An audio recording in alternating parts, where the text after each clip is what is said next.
शिवाजी महाराज को कोई लुटेरा कहेगा तो जयंत पाटिल पर भड़के डिप्टी सीएम देवेंद्र फडणवीस। महाराष्ट्र के उप मुख्यमंत्री देवेंद्र फडणवीस ने शनिवार 7 सितंबर को एनसीपी एसपी नेता जयंत पाटिल के शिवाजी महाराज वाले बयान पर जोरदार हमला बोला है। उन्होंने कहा कि शिवाजी महाराज को कोई लुटेरा कहेगा तो बर्दाश्त नहीं किया जाएगा।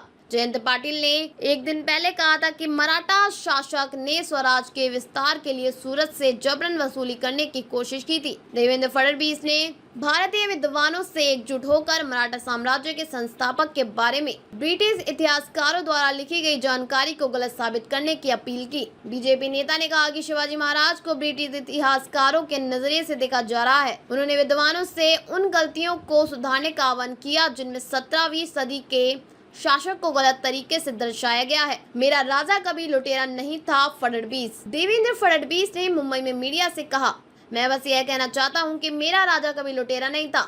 मैं किसी के भी द्वारा मेरे राजा को लुटेरा कहे जाने को बर्दाश्त नहीं करूंगा। महाराजा कभी लुटेरे नहीं थे। उन्होंने कभी किसी आम आदमी को परेशान नहीं किया। विपक्षी महाविकास अघाड़ी एमवीए पर निशाना साधते हुए फडणवीस ने कहा कि जिन नेताओं की सरकार को जबरन वसूली करने वाली सरकार कहा जाता है, वे केवल जबरन वसूली के बारे में ही सोचेंगे। दरअसल जयंत पाटिल ने शुक्रवार को एक कार्यक्रम में कहा था कि छत्रपति शिवाजी ने सूरत को सूचना भेजकर उससे एक निश्चित रकम देने के लिए कहा था। उन्होंने कहा कि शिवाजी महाराज को उनके द्वारा मांगी गई रकम नहीं मिली थी, बल्कि मुगलों ने मराठा शासक पर हमला करने के लिए एक दूत भेजा। बाद में उस दूत की हत्या कर दी गई। पाटिल ने दावा किया था कि इस घटना के कारण शिवाजी महाराज ने सूरत को लूटा था।